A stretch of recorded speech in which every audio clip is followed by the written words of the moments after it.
What is up, PokeMoshPit? This is ThePikaWu here, bringing you another black and white Wi-Fi battle. This one is against iRebel1705, and it is a underused tier battle. Now, my opponent is using a sun-based team, and naturally, I do terrible against weather teams. But luckily for me, I am bringing a jump bluff, so I might be able to abuse the sun and use the sun in my favor. So let's get right into this battle. He is going to lead off with the Vulpix because he has the drought ability, so all of his other Pokemon can exploit the sun immediately. He is going to go for the Will-O-Wisp. It's going to miss, no big deal, because in the long run that's not going to matter because I don't really accomplish much with my Mamoswine other than take down his Vulpix, because he is just going to revenge kill me with his Charizard, and Charizard is one of the most threatening special sweepers in the game because it carries that solar power ability. So he takes me out and I don't get to set up the rocks, which really sucks because a lot of his Pokemon are weak to rocks, such as this Charizard, which is actually quad weak to rocks. Anyways, I am going to predict the switch, go for this X-Scissor, and that does like nothing to Donphan, and that makes me think he's probably max HP as well as max defense and carries very little attack investment. So if he sets up the Stealthrax on the switch, that's fine for me because I do have a spinner, and that is my Blastoise. And I am just going to rapid spin on the switch so my jump bluff doesn't take that much stealth rock damage when it switches in. Right here, I was actually anticipating him to go for the sleep powder like most Tangrowths usually do, but he just goes for the solar beam right off the bat, and that really sucks because this Blastoise carries the Lumberry. So had he gone for the sleep powder, I would have woke up and then hit him with an ice beam. And this is a really nice Blastoise set. It carries HP, speed, and max special attack with modest nature, and it is one of the best Pokemon I've used in the black and white metagame. So anyways, I am just gonna go into my jump bluff and go for the sleep powder because I want something to sleep. Unfortunately, he does have that Chansey. No big deal because I'm gonna get that asleep, and then if he switches, I'm gonna go for the Swords Dance and hopefully sleep something else. But he brings in the Charizard, and because Charizard is really threatening, I just want to take him out with a bounce, and that works out perfectly. +2 Life Orb is going to take him out. And yeah, this is a really interesting set. It's a Swords Dance jump bluff. I really like it. I've used it in 4th gen, and it's won me a lot of battles.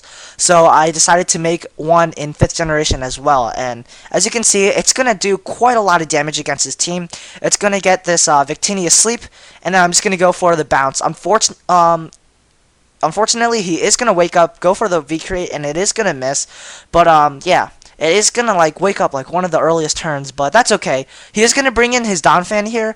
I know I can live a Ice Shard, but I wasn't thinking, and I switched out. So that really sucks, because I knew that Donphan wasn't max attack, so I probably could have lived a Ice Shard even if it was 4 times super effective, because if it was 4 times super effective, it's only around 160 base power, and that's really not that much, especially when that Donphan doesn't have much attack. So I do go into my Heat More to take the Ice Shard. It's going to do like nothing, and I'm just going to fire up a Fire Blast. Unfortunately, he does carry Chansey, which is one of the most annoying Pokemon, I have to admit. And that Fire Blast is like literally nothing, and it's in the sun too. It's like sun boosted and a modest nature max special attack, and that does like literally nothing. So as you can see, I do carry the Inferno. Although I missed the first one, I am going to hit the second one, and that's because I carry the Zoom Lens. And what Zoom Lens does is, if you go second, you get a 20% more accuracy boost on pretty much all your moves. So I carry the Fire Blast as well as the Focus Blast, and with the Zoom Lens boost, it's pretty much a sure hit with both of those moves. Anyways, I am just going to go for the Focus Blast, and it does like pitiful damage. So I am probably going to switch out really soon because this Chansey is just walling the heck out of me. And yeah, he's going to go for the Seismic Toss. No big deal. I'm just going to go for the Fire Blast one more time to maybe force him to go for the Soft Boiled. So right here, I'm predicting him to go for the Soft Boiled, so I am just going to switch out at this point. But he actually is going to switch out himself, and he's going to go into a Victini. So I am going to bring in my Rip Your Nips, actually, predicting him to go for the Soft Boiled because I carry that Close Combat, which is super effective, and because Pinsir has massive like attack, I should be able to do a lot of damage to that Chansey. But yeah, I'm going to go for the Earthquake here, and that does like nothing to this Victini, which is really surprising. Maybe this Victini is relatively bulky or max HP, but I was really expecting that Earthquake to do more than that to that Victini, and Yeah, so right here, I'm just gonna go into my Gallade, finish him off with a close combat. And yeah, this is my Life Orb Gallade, and I love this one as well. It carries Close Combat, Ice Punch, Shadow Sneak, and Psycho Cut. It's a pretty awesome set. It's pretty standard, but it's really effective. Now he's gonna bring in his Tangrowth here. I'm just gonna leave my Heatmore.